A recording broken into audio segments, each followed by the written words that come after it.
Thanks for tuning into the FATT Show. I'm Dee. I'm Kevin. FATT Show is football all the time. We talk NFL, college football, and even high school football. Yes. And today we are talking about the 2017 California Golden Bears recruiting class, which, Kevin, is not very good overall. We're looking at number 12 out of the Pac-12 teams and 73 or so nationally. Wow. Just not a really great recruiting class, but there are a couple of reasons for that.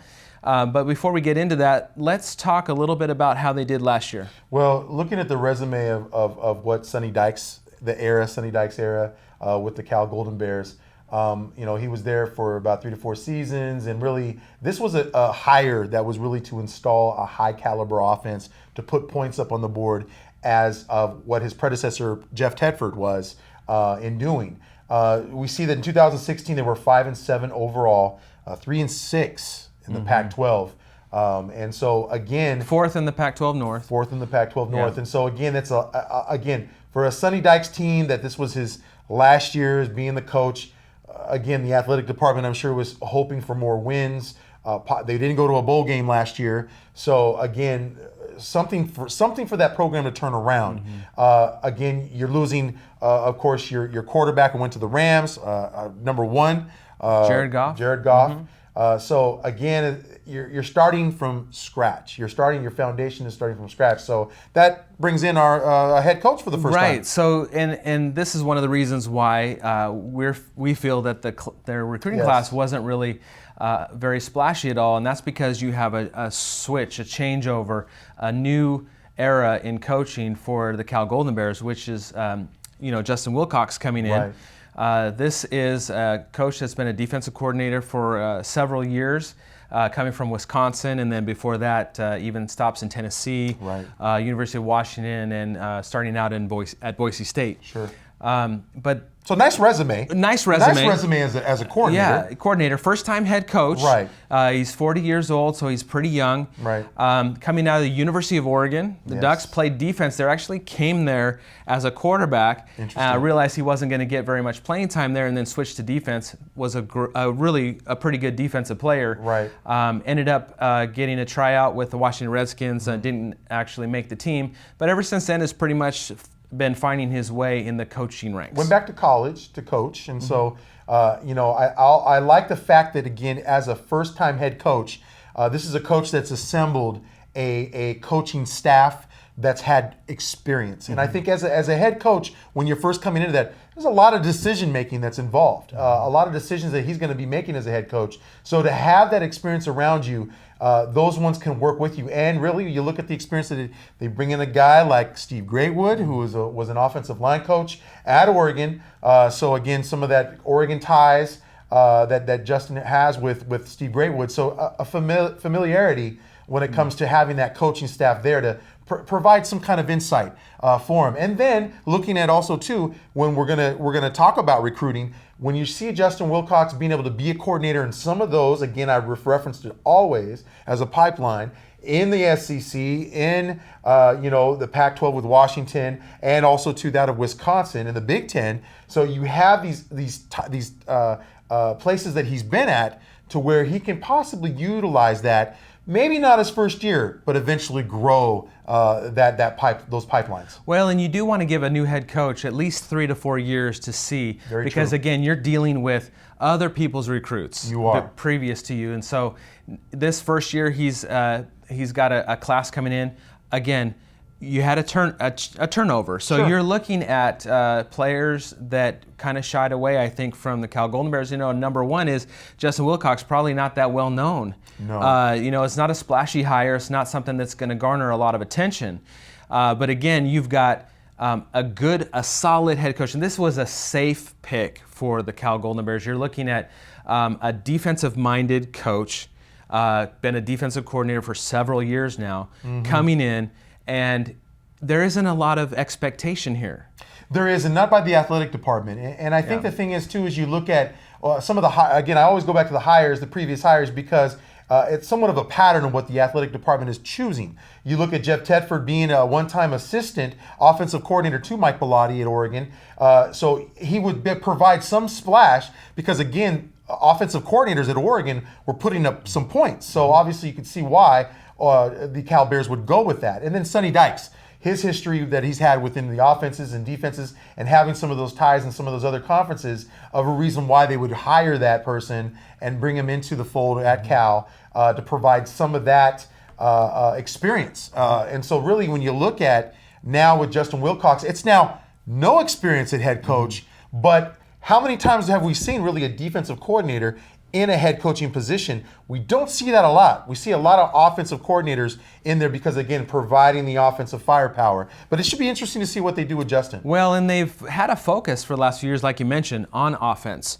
So if you're going to start with maybe a changing of the mindset, Right. you're going to maybe focus on defense Sure. a little bit. So this is a head coach. Again, we don't want to put a lot of pressure on him. There's really none there.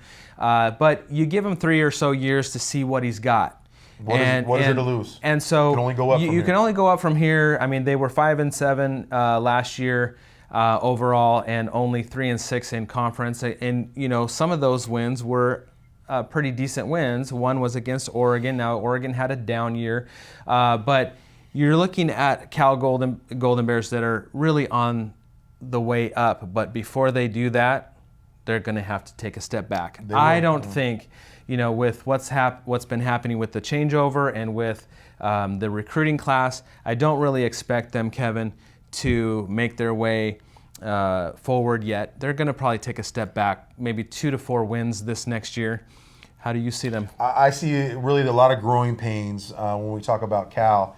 I see it possibly when you look at where you can get your wins at in a conference. When you're talking about your schedule, it is in the non-conference games. It's in the beginning of the year, possibly against a Tennessee Chattanooga or somebody of a Portland State or something like that. Those type of teams where you can maybe gain some win and really find out what kind of team do you have to work with. Because again, that's against talent that's not on the same level as what the Pac-12 is or D1 football is, but in that conference.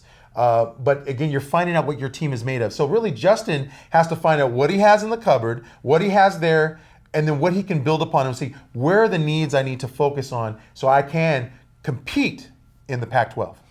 Well, let's talk a little bit about a couple of these guys that they're bringing in. Now, they didn't have anybody that was a 4 or a 5-star. So you're looking at just 3 stars, 3-star recruits for the most part, and some that are basically unknown, really. And so, to me, we don't really know what we have here yet because, again, it's middle of the pack, 3-star athletes. But let's talk about a couple. One is we've got a pro-style quarterback that's coming, Chase Garbers. He's 6'3", 205 pounds, so he's got some size. Not a bad frame. Oh. His position rank is 14. Wow. So 14th rated quarterback approximately, and then overall 338. So again, I think the thing is that we've seen a pattern of what Cal quarterbacks, I think that never changes.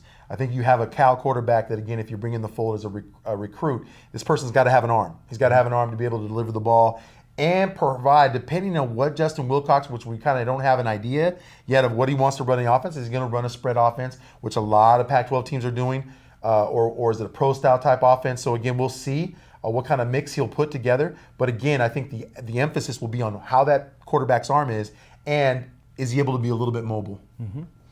So, you're looking at a quarterback, middle of the pack for his ranking. But again, we just really don't know much about what Justin's going to do. So let's talk a little bit about a couple of other guys. Elijah Hicks is a 6-foot, 185-pound cornerback. Now, I like that. I like that choice there. Good size. Yeah. Elijah Hicks, national rank 340, position rank somewhere around 40. Yeah. So again, middle of the road rankings. But again, like we talked about, you might get some diamonds in the rough here. And that's what you're kind of hoping for is, again, the kind of scheme that you build, the kind of different defense or offense that you're planning. Again, we don't know what Justin Wilcox has up his sleeve. And he might run a spread, which is what you're talking about. And we have a wide receiver here, Tariq Johnson, 6'2", 213 pounds, pretty decent size. I like that offensive frame when you're talking about a wide receiver. Yeah, ranked 56 at his position, roundabout, and nationally about 384. So again, a couple of decent picks here, but we don't really know what they're going to translate to at college. We have no idea. Let me explain something to the Cal fans out there. I mean, really, when you look at it, Cal's had some down years. You remember the glory days of Marshawn Lynch. You remember those times where you had good running backs, good quarterbacks, you had good defenses, and especially on the defensive line. Again, this is a year of growth. And so when you look at Cal and what they're doing is they just, even with 3 stars, we've seen Oregon where they were able to take 3 stars and find good talent. So you can't, as Cal fans, you can't really look at it and say, okay, this is 3-star talent. Maybe there's nothing there. There's a potential of something being there for this team to be able to work with. But again, this is just growing pains. This is just the beginning of what foundation that Justin Wilcox is laying down. Well, and again, it's not an exact science. So again, you might have a 3-star athlete that translates into a 4 or even a 5-star athlete, depending on the scheme and depending on how the coaches use that is correct. Particular player. Or they might not pan out at all. Right. So we really have no real clue at that, other than you're just hoping that you can put together a team that can work together. And ultimately, it is a team game. And so if you can build a scheme that works for your particular players, that gets them in the best position. Again, we talked about this. Coaches get players to be in the best positions to make plays, and all you have to do is make the play. And if you can coach them into the best plays that they can, then it's up to them to make the plays. Yeah, and I think that's where we see some of the growing pains when you look at a first-year head coach versus a head coach that's been there for quite some time, 5, 6 years or so. They're used to what play calls they're gonna call for that play. So sometimes there may be some indecision that Justin may run into when he calls a play. There may be some confusion from the offensive coordinator to the head coach as far as who's going to be really calling the plays. A lot of times you'll hire an offensive coordinator and he'll just pick plays, but really the offensive coordinator lays out the plays for the head coach to say, which one do you want to pick, coach? Go ahead and choose. Or Justin Wilcox sits back and says, you know what? I've hired you as an offensive coordinator to really use. You have an arsenal of plays to be able to pick from.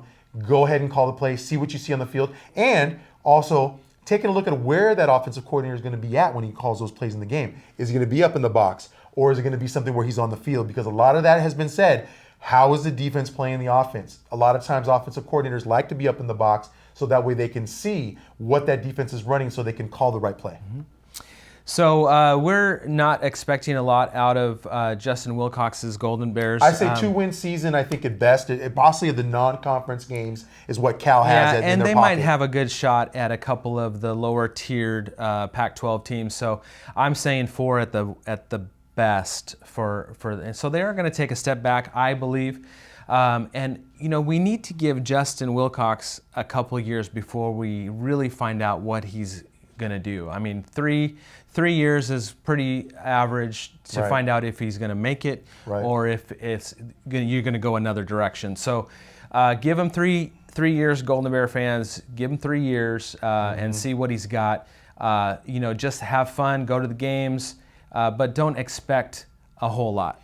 Don't expect really a bowl game, coming into the play. So they didn't make a bowl last year. But potentially this year may not be the same thing. So again, be patient with what Justin Wilcox is putting together. He has hired a good staff around him, so know that there is a lot of years of experience within that staff.